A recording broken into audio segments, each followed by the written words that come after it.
Hi, this is Claire, and today I'm going to show you how to make a leather wristband.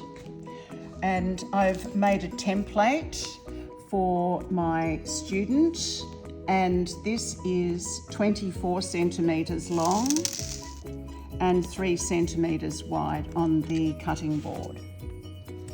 I've made a square on both sides for the overlap. So when I put the press stud on, the stud clasp, I've allowed that square overlap. So now I'm going to cut the other section. I'm using quite thick leather for this, so I can do some embossing. So I place my template over. I've already cut one straight edge, and I'm going to use this ruler, slide it off, to cut along here. So I suggest that when you do use a knife and a ruler that you cover the good section that you want to keep. So just making a series of cuts. Keep the knife perpendicular to the cut, and if you make straight cuts, and you will hear when it cuts through, the sound changes. So there is no grain on leather, and it doesn't fray. So it's a bit different to working with fabric. So you try to make a clean cut, as this is very thick leather. So now I'm going to put on the position the template on to put on the ends. So I'm just going to mark where the ends are here and here.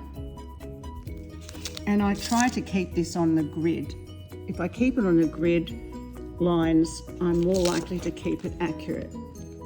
So I'll first put a pencil line on and then use my Stanley knife, a series of perpendicular cuts to come through that. And again on the other side. So it's exactly 24, which is to here. No, it's 23. I might have to adjust this slightly to here. I'll put a pencil line and we'll cut that.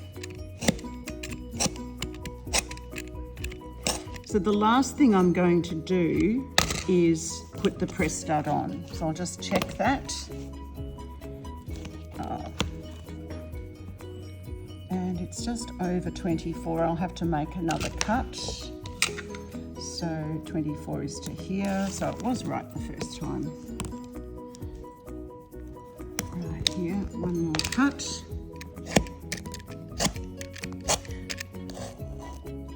I'll put on the pencil lines for the end points because we do not need to work at all, do any detail or patterning on the lower part of the overlap. So that's there. I'm not going to produce any work, but the press stud will go in the middle. But the top section can have pattern.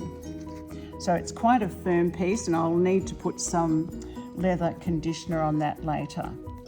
So what I'm going to do is just neaten these edges up. So I have an edge beveler, and I'm just going to run that along just to take around the edges a little bit.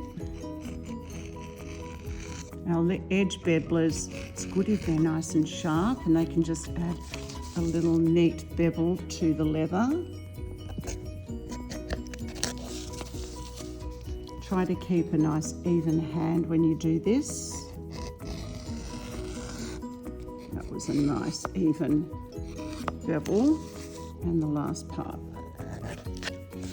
Now I like to have a margin when I work too, so I'll just dampen down the leather and I'll put a pencil margin on, and then I'll show you how to score in a margin.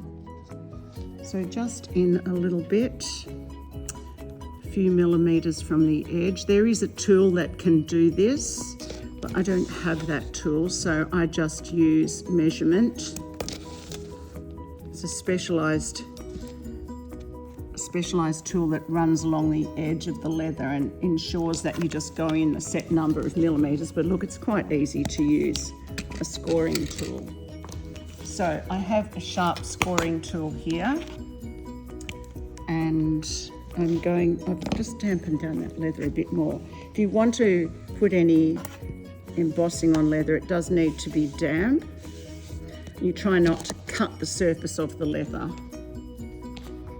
So just pushing down along and stopping just short of the edge. Nice little neat corner joint. And again here on the side of the scoring tool, so I'm not damaging the surface of the leather, and around these edges. Now you can rework these areas if you're not satisfied it's clear on your first emboss. I think I overshot the mark a bit there, which wasn't great.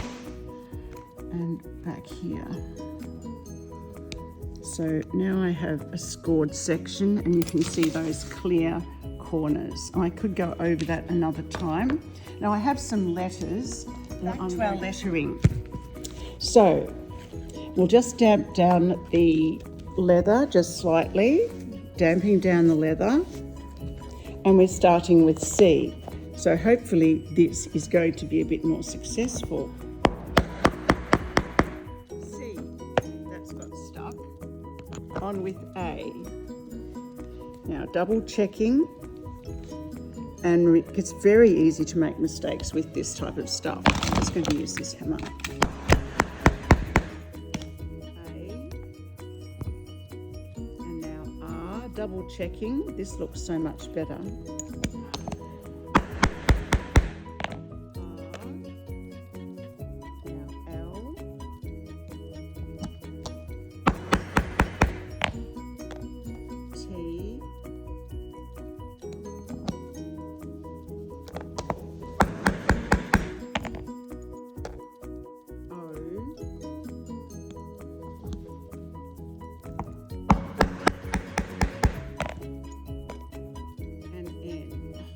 Read it. Success, success. So now we're going to let that dry, and then we will put on the press studs like I have explained in a former video. So thanks for watching, and I hope that's encouraged you to make a leather bracelet.